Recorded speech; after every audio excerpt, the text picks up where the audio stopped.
Bonjour, bienvenue chez Navoti. Je suis Frédéric Gana, le cofondateur et puis directeur de l'entreprise Navoti, entreprise familiale que nous avons créée en 2006 en Corrèze et que nous avons déménagé en 2017, ici même, donc sur la zone d'activité Polaxis à Neuilly-Pompières, au nord de Tours. Donc vous voilà dans notre espace de travail. C'est l'espace que l'on a investi il y a maintenant un peu plus de 24 mois. Espace dans lequel nous expérimentons une certaine manière de travailler, une certaine manière de vivre ensemble. Et c'est ce que j'ai eu envie de vous présenter aujourd'hui, parce que on vous propose depuis le mois d'août de devenir actionnaire de l'entreprise. Être actionnaire, c'est être copropriétaire. Être copropriétaire, ça veut dire partager de la vie de l'entreprise pendant un certain nombre d'années. Et vraiment, ce qui nous semble légitime, c'est quand même, comme on fait avec un appartement, c'est de vous faire visiter les espaces quelque part dont vous êtes copropriétaire. Donc voilà, donc on va faire une petite visite ensemble. Je vais vous inviter à me suivre et je vous dis à tout de suite. Alors on a investi cette parcelle il y a 2 ans et demi avec le projet tout simple qui est que une entreprise, c'est une maison professionnelle, c'est un lieu de vie. Et un lieu de vie demande à ce que les différentes composantes de la vie y soient présentes. Le paysage, l'eau, avec une mare de récupération d'eau de pluie au bout de la parcelle, un potager pour s'alimenter. Mais voilà, l'idée c'est véritablement d'avoir ici les composantes d'un lieu de vie avec une diversité biologique, avec les différents éléments qui permettent aussi aux oiseaux, aux canards, aux libellules, aux crapauds de venir s'installer ici, de trouver un point d'eau. Donc c'est réinstaurer de la fertilité dans un espace qui quelque part en est exempt. Sur une zone d'activité, aujourd'hui on construit en béton et on fait du bitume dans beaucoup d'espaces. Comment est-ce que moi, en tant que chef d'entreprise, je peux restituer de la fertilité à la terre alors que je vais en immobiliser une partie qui va être bitumée et avec un bâtiment dessus?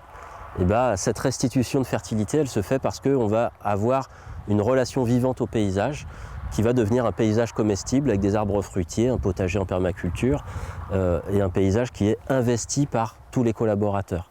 Ce n'est pas un paysage qu'on regarde, c'est un paysage dans lequel on va. On chemine, dans lequel on va se poser, dans lequel on va pouvoir aussi se détendre et prendre la pause, se libérer du stress, mais juste aussi expérimenter des choses. Voilà. Donc ce que je vous propose, c'est de démarrer par la visite des extérieurs. Donc on va démarrer par le potager, puis ensuite on terminera par l'intérieur du bâtiment, dans lequel il y a aussi pas mal d'innovations. Le bâtiment, évidemment, dans notre conception, c'est une deuxième peau, c'est un espace dans lequel on doit vivre bien. C'est un espace qui doit respecter la biologie.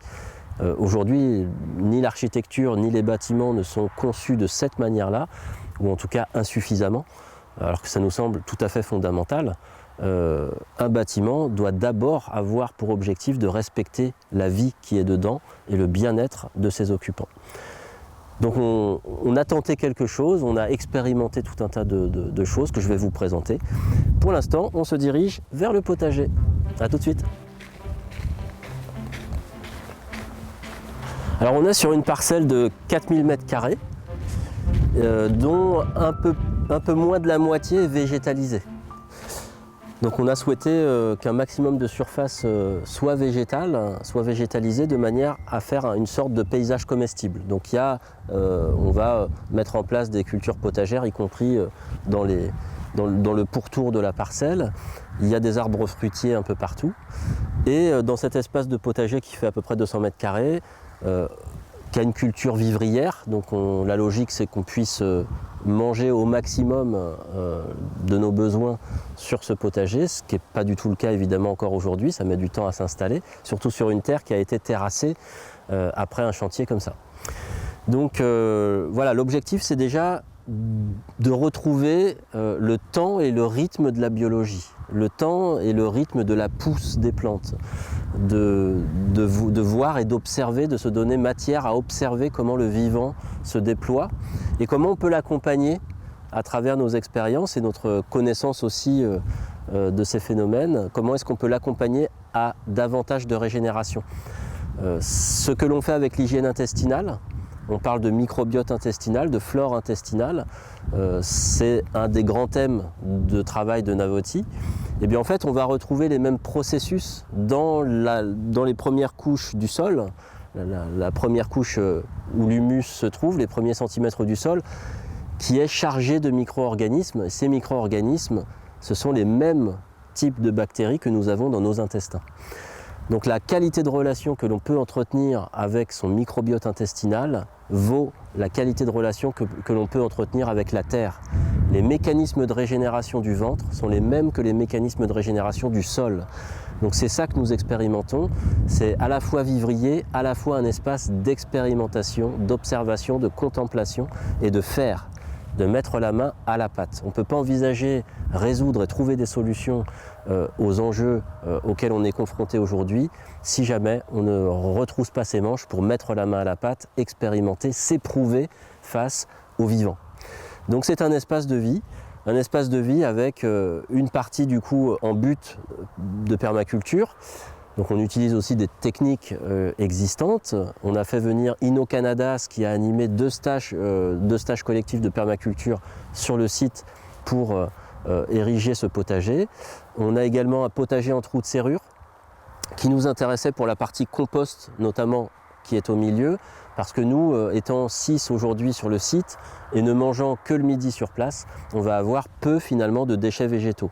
Et on trouvait intéressant d'avoir ce compost permanent au centre du trou de serrure qui ne demande aucun entretien et qui donne en même temps autour de la profondeur de sol, puisqu'on a du coup une petite maçonnerie autour en chaux-sable qui nous permet d'avoir de la profondeur de terre pour des cultures qui auraient besoin de ça, notamment les racines. Voilà, donc on expérimente aussi avec une tour de fraises, on va installer du BRF sur la partie plane cet automne, du bois raméal fragmenté. Donc tout ça, c'est des techniques d'aggradation du sol, de régénération du sol. Vous êtes nombreux à savoir que l'agroécologie, l'agriculture durable, ça fait partie de mon parcours de vie, de mes engagements depuis plus de 20 ans. Et bien en fait, simplement, la cohérence, c'est juste d'incarner qui on est, d'incarner ce que l'on dit, de faire ce que l'on dit et de dire ce que l'on fait. C'est ce que l'on tente ici, c'est véritablement d'aller au bout de qui nous sommes et en retroussant ses manches aussi, de laisser la matière nous parler et nous amener à nous connaître encore mieux nous-mêmes. Voilà. Et les visiteurs qui viennent ici, que ce soit les banquiers, les fournisseurs, les partenaires, les salariés, les visiteurs de tout type, puisqu'on fait des portes ouvertes une fois par mois depuis qu'on est arrivé ici en Touraine. Et nous avons maintenant du coup un public, d'ailleurs ce soir il y a une soirée porte ouverte, nous sommes là où on filme aujourd'hui le jeudi 5 septembre. Voilà, donc c'est aussi ouvrir la porte de cet espace qui quelque part ne nous appartient pas. C'est un espace qui a besoin d'être investi par le monde, investi par le social, investi par vous aujourd'hui en tant que potentiellement futurs actionnaires, futurs copropriétaires de cet espace.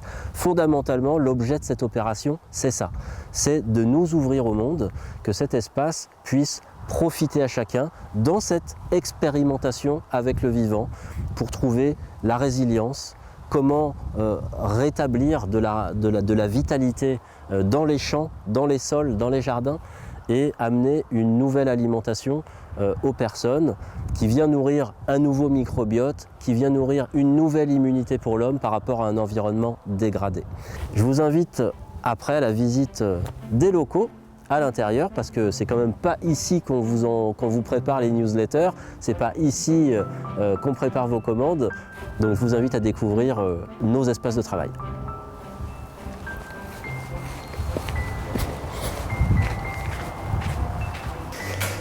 Alors, voilà, nous voilà dans le bâtiment. C'est un bâtiment qui fait 250 mètres carrés. Nous sommes rentrés par la partie sociale du bâtiment, donc la cuisine, le restaurant, ici la salle de réunion, et puis plus loin nous avons les bureaux et au fond du bâtiment côté nord nous avons l'espace logistique. Donc ici nous sommes dans un bâtiment zéro onde, donc c'est un bâtiment dans lequel il n'y a ni champ électrique, ni champ magnétique, ni hyperfréquence. Alors comment c'est possible? Nous avons pour le champ électrique installer de la gaine blindée flex array de la marque Courante, qui permet de neutraliser le champ électrique et le champ magnétique. Pour les hyperfréquences, tout simplement, nous n'utilisons pas le Wi-Fi. Nous avons un réseau Internet, un réseau informatique filaire, avec du câble réseau RJ45. Pour la téléphonie, pas de téléphone sans fil. Nous utilisons un standard téléphonique filaire, lui aussi, et les téléphones mobiles restent à l'entrée du bâtiment. Donc nous avons très peu de rayonnement à l'intérieur du bâtiment, nous sommes zone blanche, entre guillemets. Ce qui nous permet aussi de travailler avec des personnes électro-hypersensibles, ce qui est le cas puisque nous avons recruté l'an dernier Pierre Vanet, qui est diagnostiqueur électromagnétique, et qu'il est devenu un peu, du coup, par nécessité et par expertise, puisqu'il est lui-même électro-hypersensible.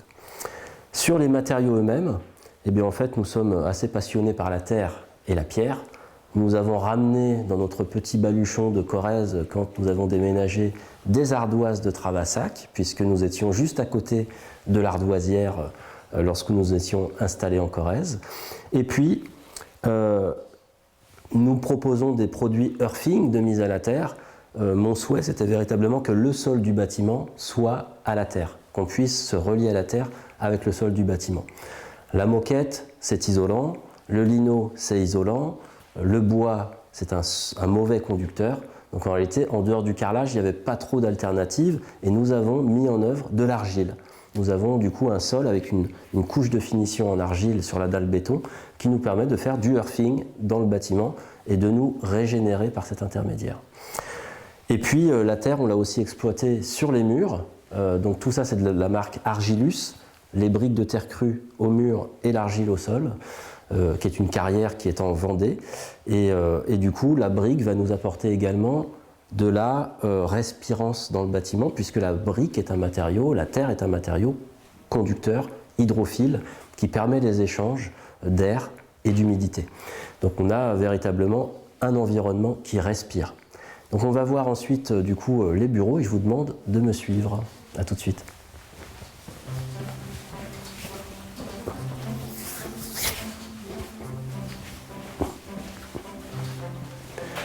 Alors voilà les bureaux de part et d'autre, avec le bureau de Sandrine, qui est mon adjointe de direction, qui travaille debout, et, ainsi que moi-même. Et puis on a le bureau clientèle, avec Tiffaine qui vous accueille au téléphone la plupart du temps, et Pierre, qui est notre diagnostiqueur électromagnétique attitré, qui vous reçoit également au téléphone.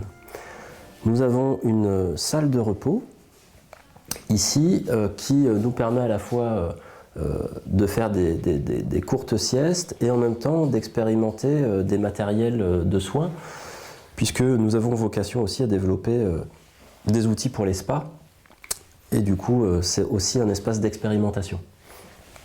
Un peu plus loin, la logistique.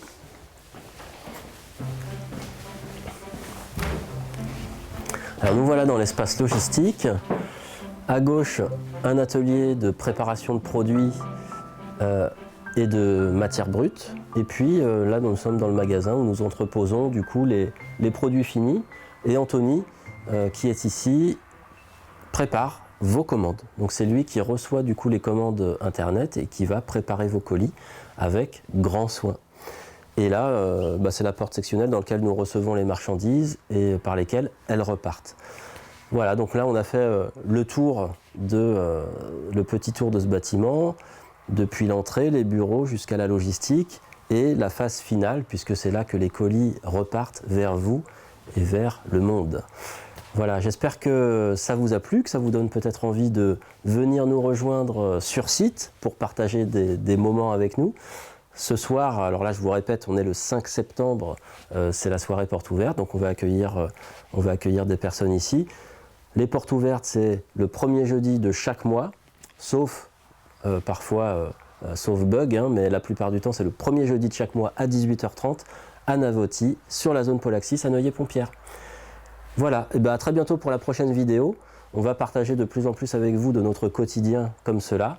Et puis, n'hésitez pas, si vous souhaitez en savoir plus sur notre projet d'investissement, vous vous rendez sur navoti.com, vous allez sur devenir actionnaire. Vous pouvez également vous rendre sur investir-navoti.co. À bientôt!